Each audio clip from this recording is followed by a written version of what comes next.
music they make is like them, but it ain't like exactly them. They just like it's art, bro. Like, you know what I mean? Like, and that's what's interesting is like people they'll take it serious. They'll think like you're trying to make some statement. Yeah, like, bro, it's just literally they're like that's a systematic manhood thought, and that's why it's like no, it's literally like a joke about Tahin. Like it's not it's not that serious. Yeah, bro. Like so that's been interesting. Yeah, and I will say that too. Like sometimes the stuff that will pop, a lot of times it's just stuff that it's because people are arguing in the comments and stuff. So I had to get over that because it happened like later. Like last summer, I had a clip do good, and I was like, all right, I need to like capitalize and like keep posting. But then like I couldn't, like I didn't want it. Like I was like, ew, I don't like the way this makes me feel uncomfortable. I don't like this isn't fun. Like this isn't. I'm not having a good time. I'm hoed out right now. Yeah, I didn't like it, and so like I didn't post. I didn't like uncapitalize. I didn't post like more consistently like I should have.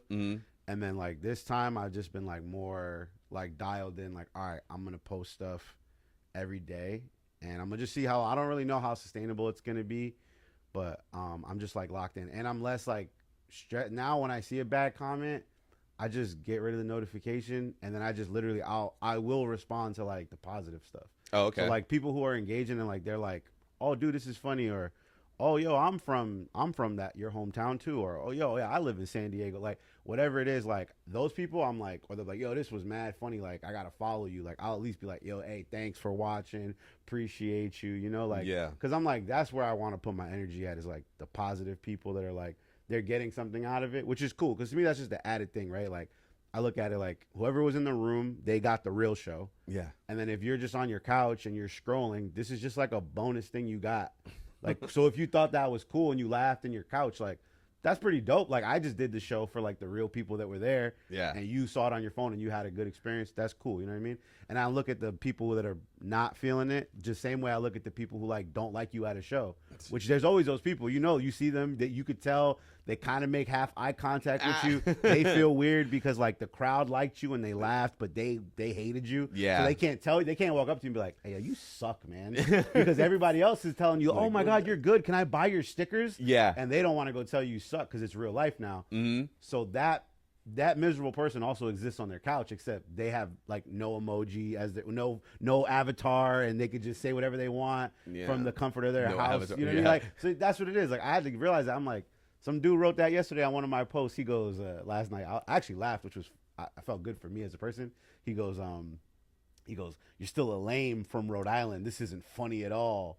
And I was like, I looked at his page and I was like, oh, this guy don't even got a picture.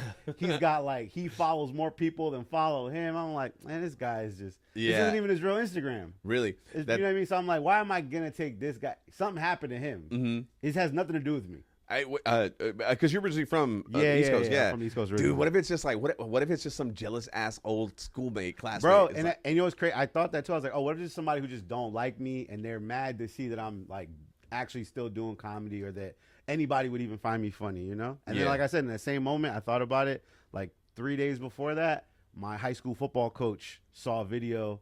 And he followed me on Instagram, and he like he wrote like a nice message on my post or whatever, and like. So I was like, man, like to me that was like that meant more and affected my mood more than the guy who was being a hater, even if it was somebody who maybe really knows me. Yeah. Like how cool. I haven't seen my high school football coach in 20 years. Like I haven't seen that guy since I went to high school. You know, really. Maybe I saw him like a year or two after I graduated. Like, and he was a cool guy, and like that was pretty dope that dude was just on his Instagram. Just scrolling, and he was like, "Oh shoot, look at this dude who like this is the kid I coached for track and football." Like, oh yeah, okay. You know, like that's my guy. Like that was pretty cool. So to me, I was like, that's where I want to focus my attention with it, and hopefully I can keep that attitude, bro. Because I think there's no way, if you're gonna be sensitive with the social media stuff, there's no way you're gonna like survive in this. Yeah, there's no way, you know. And that's the thing. It's hard because like they're two different worlds. I used to look at it like, oh, if these people on social media think I'm not funny, then like maybe like maybe I'm not good or whatever. Yeah. And I'm just like, these are not the same things. Someone watching a video of something that already happened is not them watching, you know what I mean? It's harder, and it's no matter what you do, the video could be good, the audio could be good, it still might not have you know what it is, like the that feeling, magic in the thing room, in the room, that you vibe know? in the room. Yeah. The thing you can't feel, that thing that when you watch your set later and you go like, oh, I felt like I killed way more than that. Like, but you can't replicate like the way the room feels and the way that room holds a laugh or whatever. Like, you can't get that. You don't duplicate that. You can't see the smiles from the back of their heads. Yeah. Because it's like there are people that you can see the excitement and the joy on their face or the anticipation of like, where is he going? Like, oh my God, this fool is hilarious. And so I'm trying to just lock into like that is the experience, and then this thing is a supplemental piece to what I do. This isn't like it doesn't justify me in any way. In the same way that if I get a bunch of followers, it doesn't help me. It doesn't change anything. I can still go bomb tomorrow.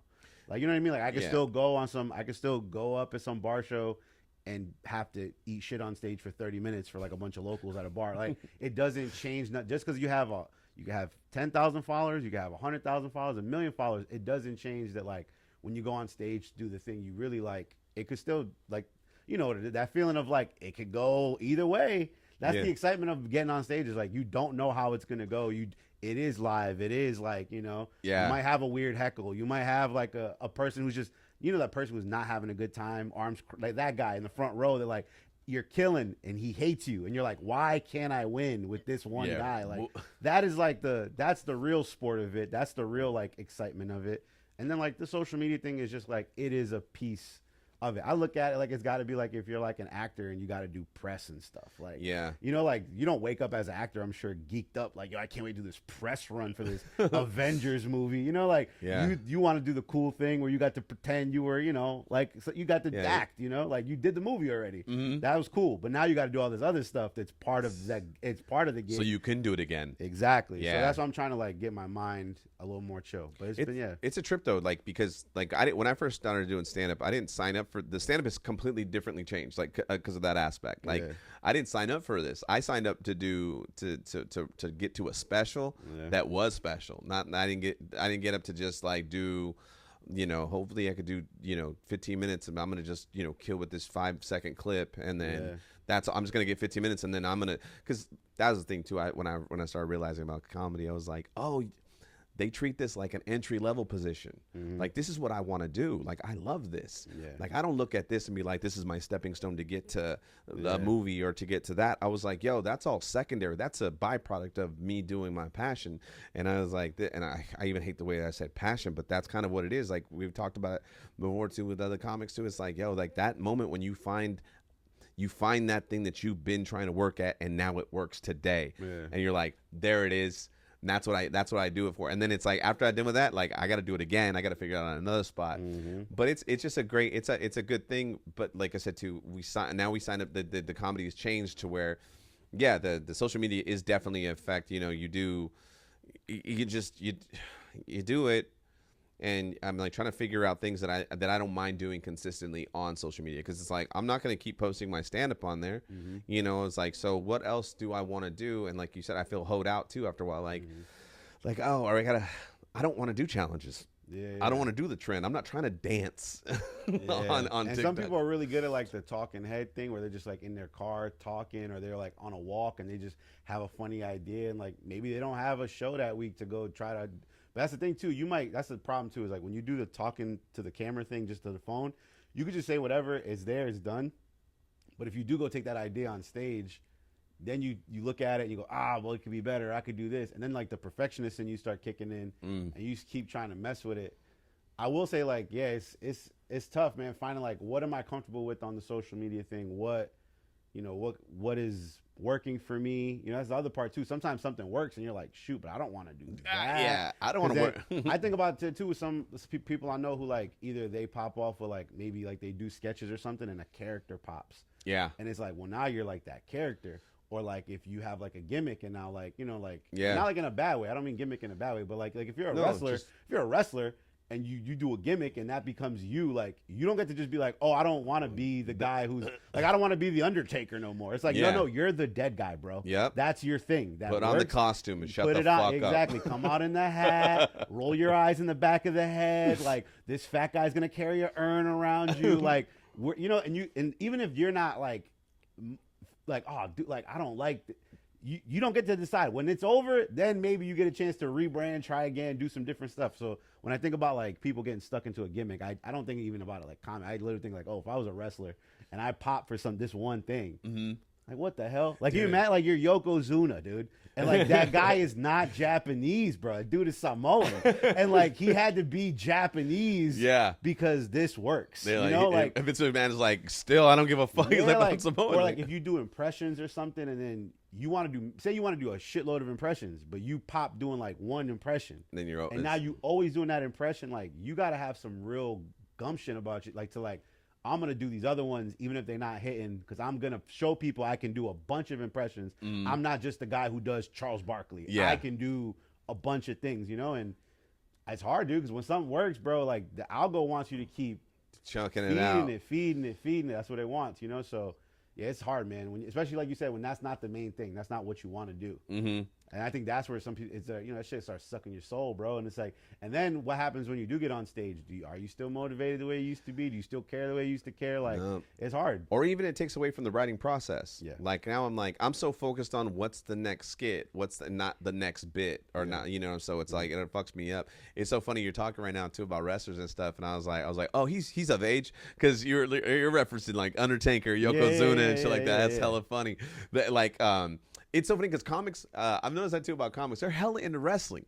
Like I stopped watching wrestling, but like I don't mind it or like that. But like it got too much. Like it got I couldn't pay attention to everything now. So I just got back into wrestling. So like I grew up watching wrestling as a kid, right? WWF before it became WWE, WCW. And I was like a kid. So I was born in 87, like growing up in the 90s. Like my pops was a young guy. My dad had me when he was 18. So he was like into wrestling. He let me watch wrestling. And I just was always watching wrestling all the way probably till like when I got to high school. And then I stopped watching. Like whenever like John Cena kind of popped off, I kind of was done already. So I didn't know what was going on for a while. And then I was like in grad school and I was living in Wisconsin. I was living in Milwaukee for like a summer. Oh, wow. And there was a SummerSlam was in Chicago. So they did a house show in Milwaukee like 2 days before. And it's the first time like I grew up now with money. I have money now. And I was like, I'm going to buy front row tickets. So I got like front row tickets. I went to this show that was not televised, just a dark house show. And I watched like all these wrestlers basically run the matches the day before, 2 days before. I'm watching all these wrestlers. And I'm like, I kind of grew up watching. I'm like, well, this is pretty dope. And I thought it was cool to go. And then I was done. Like I didn't get back into wrestling. And then I was my girlfriend, who I've been dating for a couple of years now. She lives in Arizona. We were taking a ride back to Arizona last year around the holidays, and we were just talking about, it's 5.5 hours. We're just talking about life.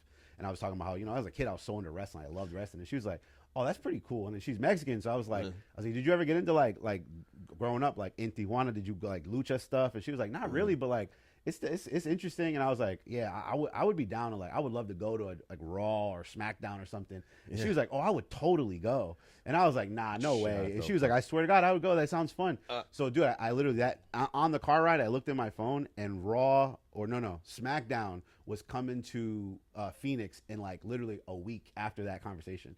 So I bought tickets. We went to SmackDown, had the most fun at the live event, like had the most fun at SmackDown. Yeah. And we were like into it, but we didn't really know much about what was going on. I'm piecing it together. Then I started TikTok. My algorithm started being all these wrestling dudes, like wrestling commentators talking about like reaction videos. Yeah. So I would keep up like that, and I would know just enough now that if I had to watch it, I at least knew who the players were. Yeah. And so, dude, literally like a year went by, almost like 6 months went by. Then Raw came to Phoenix. We went to Raw, and then dude, to the point where two or 3 weekends ago we were watching because WWE now owns the Mexican company AAA. They own that now, so we were watching on YouTube like a AAA like a pay-per-view basically on YouTube, and we were watching it live and dialed in. Like we had a guy we were like cheering for, dude, and it was like so much fun. So yeah, getting back into wrestling, I have noticed though that there's a lot of comics that they've been into it. They're still into it. They're like deep in the wrestling game. Like, yeah, they're deep into it.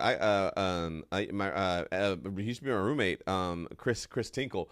And in Vegas they have the WrestleMania, and he's always there. And I was like, dude, I totally lost track of it all. And because I think I stopped watching. I don't know. I probably was like, I want to say like 94 94, 95.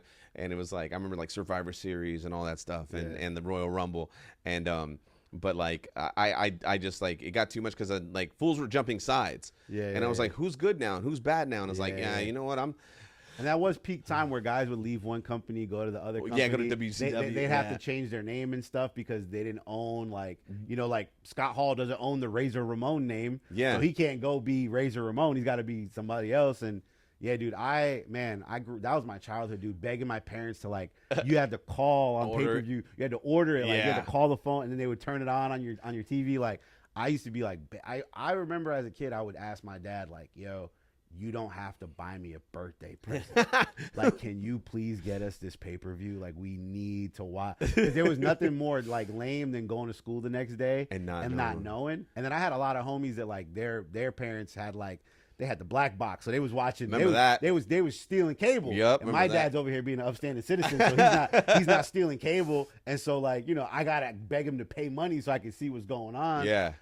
So me and my brother, man, so many injuries of us, like trying to wrestle each other in the house, trying to do moves on each other. My dad come home, my brother's neck's all weird. He's like, "What the hell were you doing?" I was like, "I was trying to give him the pile driver, trying to hit him with the with the razor's edge, doc." Yeah, dude. I was locked in on it, but now it's been funny. Like I look at wrestling, I think through like a comic lens, like almost like how like just I look at it like art. Like to me, that's what it is. Like I look at it like the writing. You know, like the writing. Like I said, like the gimmick thing. Like I brought that up because there was a dude.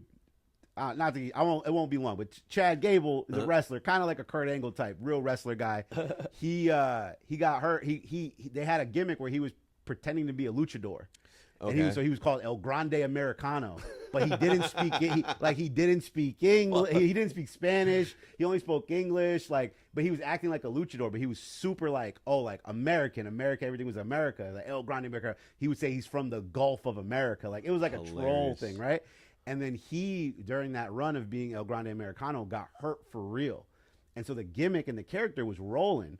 So they had this other guy take over as El Grande Americano. Except Chad Gable's like short, like 5 something. And this other dude who takes over, Kaiser Ludwig, is like, he's a German dude who's like 6'2". So he's tall. So now El Grande Americano's this tall, skinny guy. But this dude, he speaks Spanish. Okay. He learned all about Mexican culture. And so he turned the El Grande Americano character into like a baby face down in Mexico. And they love him. And he's become this like superstar. Where so you got to think about how funny the gimmick is. It's an American guy pretending to be a Mexican luchador, and then you've got a German guy pretending to be an American guy, pretending to be a Mexican luchador. It's like Tropic Thunder type shit. Yeah, like, and it's I'm the dude playing another dude. So like that type of and so the match we watched a couple weeks ago, it was a mask versus mask. So whoever lost had to take off the mask and would be the real El Grande Americano. Oh, okay. And me and my girl watched this on YouTube. It was like a 45-minute fight. We watched it live. And I'm talking about we were fully invested. Every time it was almost a pin, we were like, no. And then like when El Grande Americano, the real one, the tall one, the one who's puro Mexicano way, that dude, he learned slang. He comes out with a mariachi band. They do the national anthem. He throws the arm up. Like and to me, I'm watching it going, this guy is all the way in on the gimmick. Like you know what I mean? Like, but I look at it too, like sometimes people look at a comic who maybe blows off like crowd work and they keep doing crowd work and they go, oh, this guy with the crowd work. It's like, bro, imagine you've been fighting for your life for 15, 20 years as a stand-up. Yeah. And then this crowd work stuff you do pops. And now I got mad fans and I tour. Mm-hmm. What, I'm just supposed to just not do crowd work anymore and post clips because you think it's hack or you don't like it? Like, bro, these guys got to eat. If this dude doesn't lean into the Grande Americano thing, he's never going to be that big as the German guy he was before. Yeah. That guy's never going to be the guy. But now he's got this chance with this character and this gimmick. Mm-hmm. And I just think it's cool that he's like, you know what? I'm going to make the most of it and squeeze everything out of the orange I can. You know, I'm going to get whatever I can. And so I be watching the wrestling stuff, just looking at it like, man, like I look at it from this like lens of like storytelling and all that. Who was your favorite back in the day? Back in the day, man, I was like Shawn Michaels. I like Stone Cold. The Rock was my guy. Oh, The Rock. I like The Rock cutting promos. The way The Rock used to just like, somebody would start talking, it doesn't matter. Like The Rock he was just so good at like the promos. He would kill me. And I like the talking aspect of it. How old are you? I'm 38. 38, 39. Yeah, almost 39 in October. Yeah, because that was funny because when you said The Rock and stuff like that, I remember when I got back into stand-up around 2008, because I stopped for like 6-7 years, and all the comics were, and they were talking about The Rock. They're like, "Oh, The Rock is the greatest," because they go his promos. They go like, the writing is just so funny, like it's just hilarious. His digs and his comebacks, and I was like, "Oh, that's so funny." I was a big fan of Ultimate Warrior. Yeah, and then And Brett the Hitman, I really like Brett the Hitman because he's a Raider fan. So it was like I would catch him at Raider games, like and I was like, oh yeah. So he still goes. Well, not anymore. That was in Oakland. I don't know if he goes out to the Vegas ones, but yeah, man, I watched some of those documentaries too, and it'd be mad sad though. Like those dudes, that lifestyle. That lifestyle is crazy. I mean, these guys now are reaping the benefits. I'm sure it's the way, and like I said, like I just look at it from like I'm sure it's the way old athletes, old comics. Like the way they look at like the money that's involved now when you really pop, and like the way you don't gotta grind, air quotes grind the way that they had to. Mm-hmm. So they look at it like, oh, these guys, they only gotta, like wrestlers back in the day used to wrestle 300 days a year. Yeah, you know what I mean? Like they would, like there's the famous story of Hulk Hogan like lying about how he would like fight twice in one day or 3 times in one day technically because he would fight this one fight in Japan and then he would fly all the way to like America. And like it's like, brother, time doesn't work like that. Like, you're ridiculous. But like these guys used to fight like all the time through injuries, shooting up to get through pain and all this other stuff. And the guys now, like, they wrestle on, they fight on Monday on Raw, and then they have like the week off to chill kind of, and they work out, and then they go to a pit. They don't work the same. Yeah. But I think it's a different game now with like where what they can do, what they can. Like back in the day, you could be like Hulk Hogan and Macho Man, right? Mm. And you could go to Des Moines, Iowa, and you could leave the motel for the night and go get just shit-faced at a bar, get into a bar fight as Hulk Hogan. Yeah. And there's no phones with cameras on them to prove it ever happened. Yeah. You know how many stories there have to be like that? There's some dude's like, yo, I saw the Ultimate Warrior without his face paint. Yeah. I whooped his ass, dude. We got like, and you're just like, yeah, okay, brother. And like, who knows? Maybe some guy did put hands on a drunk Ultimate Warrior. That could have happened. Like, but you'll never know. There's no documentation. Dude, Wembanyama got hit with an egg in the head last night, and it was on the internet last night. Yeah. He can't pretend it didn't happen. They threw an egg at Wembanyama and hit him in the head. I used to do this bit about how I wouldn't want to be a kid in high school now because if you get your ass whooped, like they would just talk about it the next day at lunch, and maybe like by the end of the year they'd be like, oh yeah, what's your name? Fought that one fool. That's right. Like no, it's recorded, doggy. Like dude, it's there all the time. Your ass whooping will be relayed on repeat. Dude, the way the fight would evolve over time, dude, the fight would evolve over time. Like it'd be like, yeah, these 2 girls were fighting in the hallway. You remember Rhonda pulled a curling iron out her bag and busted the other girl's head open. She was bleeding everywhere. No one bled. But, like, the story could just get crazy because there's no proof. Now some kid would be like, nah, if you look right here, she really choked her out pretty clean. Dude, like, the first times, like, I start realizing now, like when I was talking about how, like, when I would retell the fight, like, that was my time to be a comic. Where I was like, yo, like, hey, then all of a sudden, hey, dude, you ever see when the da-da-da? And then before you know it, like, everyone's more laughing at the story now than the fight, actually, because I'm having fun with it. Like, what you call it? Yeah. It was the retelling of a fight was the best. But now it's like, that's gone because, like, the phone is there. People want to know, well, for real, what was, like, they want to see it. Like, I need to, like. Yeah, but more to your point too about like the old timers, like with the thing, like even like you said, even in sports as well, like LeBron taking days off, and all these old heads are like, yo, Michael Jordan did a flu game, doggy, like how you gonna take a day off? Like you're not nice like that. But it's like, and I feel personally, for me, I feel the game is changing, and the problem with that though that I have is that the game is getting less and less better. Like I don't see like any of the games getting better, like, and I don't want to be that old head who was like, oh, back in my day we had a really good da-da-da. But the proof is in the pudding. Like on one thing, I always talk about how Eddie Murphy's Raw and Delirious, and John Leguizamo's Freak. I mean, it's a one-man show, but still, like, it's 90 minutes long and it's amazing. One of my favorite things I've ever watched in my life. It's amazing. It's such a. I think criminally underrated. Dude, it's so underrated. John Leguizamo Freak. It's criminally underrated. That's another one of those things where, like, I was young and I remember my dad had HBO, and when I watched that, there was like a couple of things. Like, I watched Dave Chappelle Killing Him Softly, and when I watched John Leguizamo Freak, I was like, yo, this dude is amazing. Yeah. Criminally underrated. And it's like everyone, like I said, I always said like to stipulate. I was like, I know it's a one-man show, but it doesn't matter. That shit is just so good. And I remember one time I had a roommate. He was a comic. He was a younger comic, and then he was telling me all his inspirations and all his comics that he liked. I was like, they're garbage. Like everyone you liked is garbage. I go da da da da. And I said John Lee. He's like, John Lee was on with his comedy. I go, fucking John Lee.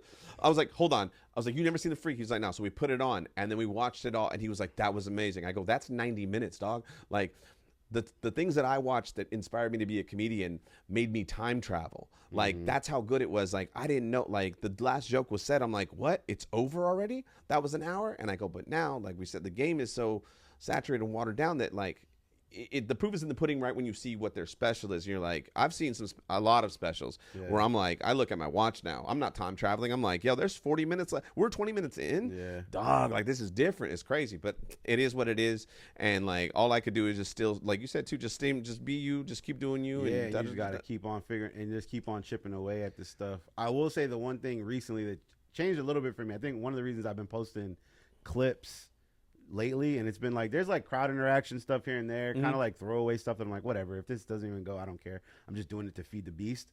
But when I watched some of the Kevin Hart show that came out on Netflix, the Funny AF, and I realized that a lot of the folks on that show, some who I know and who I like them as comics, like a lot of the stuff they were doing were jokes they had already posted before, things that were in like a Don't Tell set, like, and I was just like, oh, like it really don't matter no more. Like the old thing about burning your material, it doesn't even matter. It doesn't really matter. Like you're gonna keep evolving the thing anyways. It's kind of gonna change. You can repost the same joke in 4 months and it'll go again. And a bunch of people who didn't see it the first time are gonna see it. And I used to be so against it. The only way I'm gonna be able to post clips is if I do crowd work, and I don't do crowd work. Yeah, like I get on stage to do my act, right? Yeah. Now if something happens and me and a person have a genuine interaction or conversation, I'm cool with that because I'm always doing that to steer myself back to what I'm doing anyways. Yeah. Like I'm not doing that because like I need a way to get to it. Yeah. I'm not a what do you do for work type of guy. Like I might ask, hey, does anybody have kids? Oh, how many kids do you have? Like, because I'm interested because I'm gonna tell a joke about how I don't have kids. Yeah. And I've been thinking about kids more, and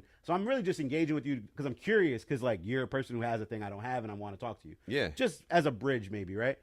But I'm not doing crowd work intentionally. Like I'm not going up and wasting an 8-minute, 10-minute set on like a random show that I'm doing, like working some stuff out to just be like, oh, what do you do for work? Like I'm not doing that, right? So I used to think that was the only way you could do the clips though. It had to be crowd work. And now I'm just like kind of after seeing some of these guys that like you realize, and sure, there's people who go back to an old clip from like somebody and go, yo, he did this joke 4 years ago. And you're like, yeah, you know what's crazy? Before he posted that joke 4 years ago, he did that joke for 3 years before that. Yeah. And he was figuring it out. Like, and guess what? He's still funny. It's still fun. Like, and that's why I had to get over the burning, like the whole you got to burn it thing. I'm like, whatever, bro. Who knows? And you know what? All the time I spent wasting not posting a clip or bit or whatever because I'm worried about someone's going to see it is just time that the thing I was hoping for didn't happen yet. So if I just lock in and if I just go, we'll see where it lands. And maybe someday I'll look back and go, I should not have posted all that shit. Like I should have waited. I did it wrong, you know? But I don't know, bro. All I know is the way I was trying to get followers and the way I was trying to get views, that shit was not working. Yeah. So if this don't work, cool. But I got to do something. And so seeing those guys like do material that maybe, well, obviously they trust it because they're trying to win the competition, right? But also that no one's like been holding it against them. Like, oh, this dude did some old joke from. Nah, this dude did a banger because he's trying to get a Netflix special. Another one. Okay. No, and more to your point too. It's funny because like I had a bit that went viral, and people were like, "Oh, you stole this from Chris Rock," and then I was like, I go, this joke that I supposedly stole from Chris Rock, they recorded this 2 years before his special came out. Yeah. So this is already because I didn't post the joke that went viral. It's another Laugh After Dark did. Yeah. And I was like, they recorded this at a thing like 2 years prior to that special, and I go, and before that, like you said too, I go, I wrote that joke 15 years ago, and then I posted the YouTube clip, and it has a timestamp of me because I just have it, and it's me saying the joke at an open mic, and then they wrote underneath, well, why the fuck you doing it for the 15 years still later? And I'm like, because you just seen it. Like that's facts. Yeah. And oh fuck, there was something else too that you said that I was like, oh no, is it? Fuck, I ADD'd out. But what you call? I'm sorry. So we're gonna get to the second part of the the podcast where we do trivia and just to fuck around, break up the monotony and stuff like that. And so Nikki's gonna help us out with that because she comes up with all the questions. Good. I want to be very clear. I am bad at trivia. So I'm excited to do this because I'm garbage at this. I'll be at Chili's with my girl. And I'll be trying to I'll pay for the trivia on the little iPad joint. And I'll be like, I'm gonna compete with this guy from Torrance, California today. Yeah, it's embarrassing. I like those things. Those things are fun. Yeah, they're fun. Around. Go ahead, Nick. All right, cool. So, we're gonna start off with kind of like an animal. All right. The unicorn is the national animal of what country? Oh, I know this one though because I've seen this before, and so I know it. There's a country that has the unicorn as their national animal. as their it's so funny. Yo, is there a whimsical country? They're like whimsical? They're whimsical, bro. But they're not a whimsical country, I wouldn't say. No, okay. I don't have any. I'm gonna go Finland. Close. It's up north in Northern Europe. Yeah. Very close. It's Scotland. Yeah. Really? Scotland. Yeah. Scotland. Wow. You know what's funny is I was talking with another because I did this question with another comic, and I go, I don't know if Scotland got cooler.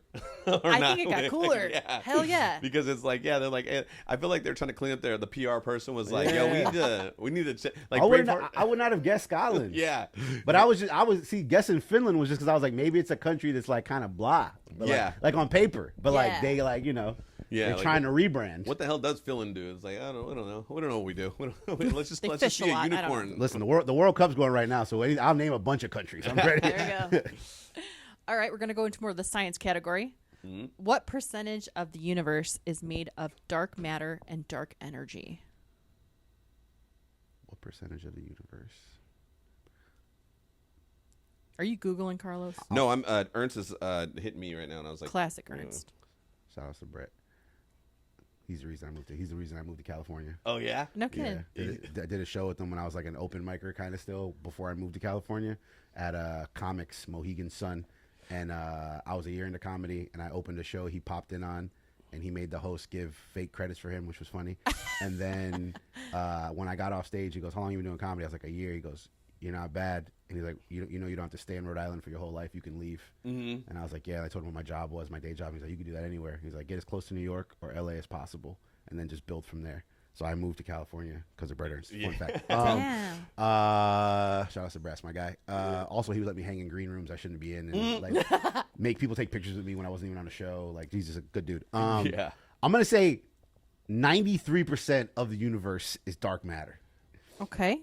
Carlos, you got an answer? The universe is big, dog. Yeah. I'm going to say 87 for the year he's born. Oh, dang. That's not good. But I'm going to give it to Rui because it's 96. Oh, nice. That's a fucking good. Pull. That's hardcore. Nice. 96.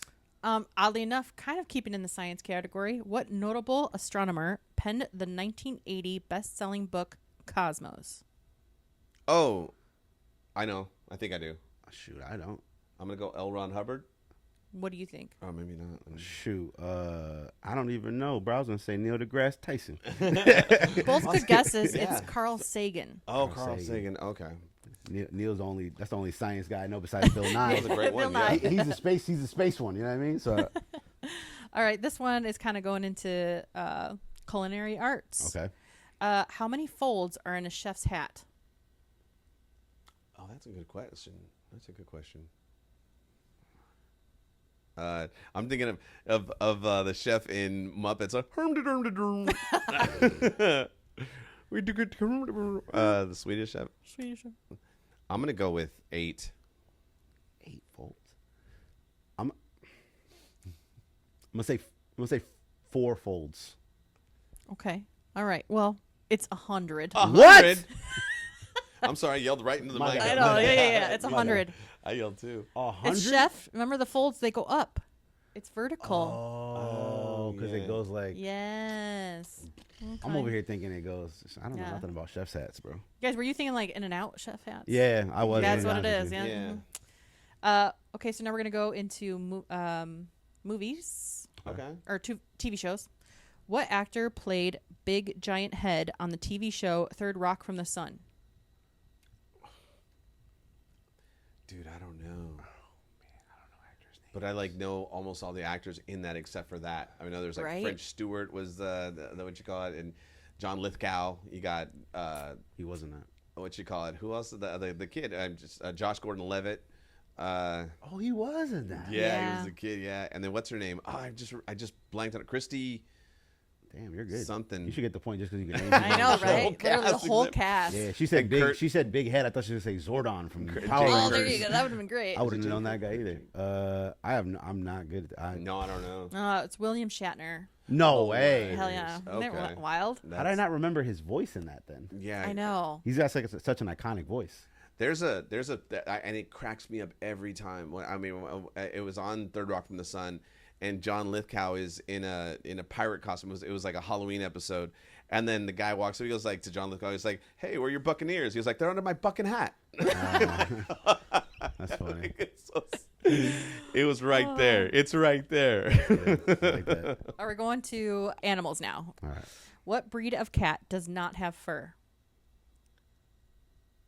Oh, Is it Siamese? I was gonna say Siamese as well. It's Sphinx. But Sphinx. you guys were so close with the S sounds. I got it. Yeah, that's what I was in. And I got two cats. I love my cats. Aw, cat guy. Okay, so this one is going to be like in a movie kind of category. Okay. What rock star moonlights as a horror movie writer and director? Oh, that's you know that one. Oh, damn, homeboy who He does the Howard Stern theme music. Nah, I don't even know He what you're does? talking about then. Yeah, Rob Zombie. Is that what we're talking I was about? gonna say Rob Zombie too, but I didn't know he did that. Yeah. I was like, he did because Rob Zombie did the Halloween. They did some Halloween remakes that people liked one, but then they didn't like the rest of them. Mm-hmm. Oh, he or something. Or he did one. I don't remember. But he did Halloween. He did one of the Halloween movies. He did. I think he did two. But he didn't like Harvey Weinstein, and so he was like, "I need to get out of this contract," and so he got out of the contract. But the other ones is another guy that rebooted it, and they didn't like the next two. Yeah, they were the Blumhouse dude. Yeah. But you're both right. Yes. Rob Zombie. There you go. Points. I think Rob Zombie also made a weird witch movie that one of my homeboys made me go watch with him.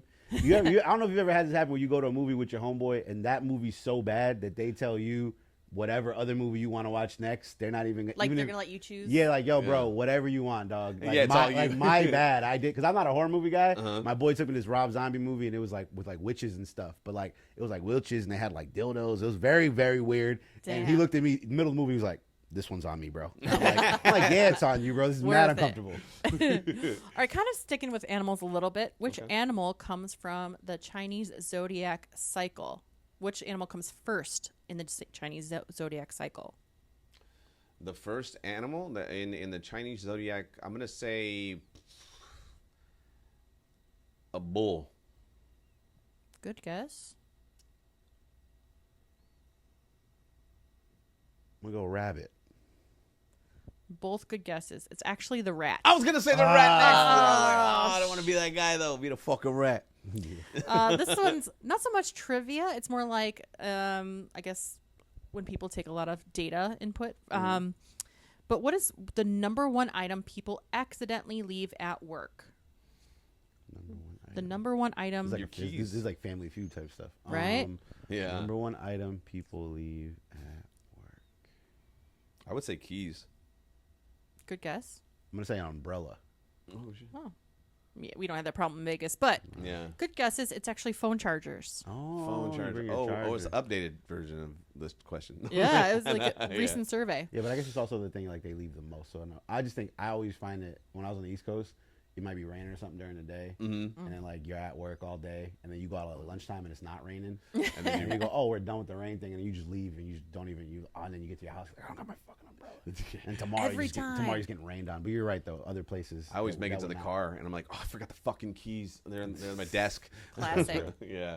All right, we're going to go for a final question. So you can wager. You have 2 points, Rui. Okay. Carlos, you have one. You had two because you knew the answer to the first question too. You would, you were being real honest about that. I don't want to cheat or nothing like that. Yeah. All right, so you can wager all your points or a point. All in. He's all in. You wagering a one? Yeah, just by one. Just if you wager one, you automatically win. Yeah, no matter what. Now you know what I want to do it for fun. I'm gonna wager both my points. Yeah, there you go. There you go. Going all in. All right. Going all in. It's a music question. All right. Who is the first woman ever to be inducted into the Rock and Roll Hall of Fame?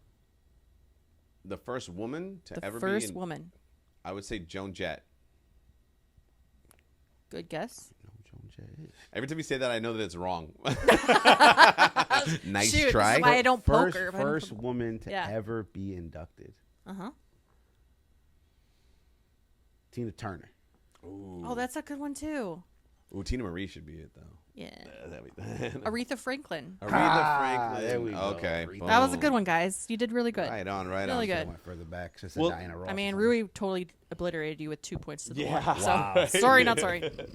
I was to say, so can you tell the people where you're going to be at in your socials and stuff? Yeah. So my social media is just my first name, Rui, my last name, Montilla, RuiMontilla. That's on all socials.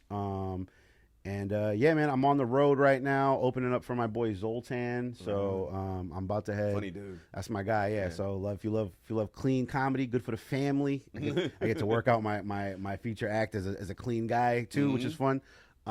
Gets me good with my vocabulary. But so I'm on the road with Zoltan right now. We're gonna be in Providence, Rhode Island at the Comedy Connection end of June. Then we'll be in Escondido at the Grand Comedy Club here in San Diego County. And then for any of my friends, way out, but Chicago in November. Anybody who knows me in Chicago, November 7th, part of the 312 Comedy Festival. I will be at the Riviera Theater opening for my boy Zoltan Cassis. Nice. 2,500 seats. My boy got to sell some tickets. Nice. I'll be there. And then, yeah, locally in San Diego, I'm performing all the time at especially Mic Drop Comedy. You can see me a lot at Mic Drop and all the other clubs in San Diego and bar shows all over. So follow me on social media. I'm always posting my shows. And yeah, man, that's me.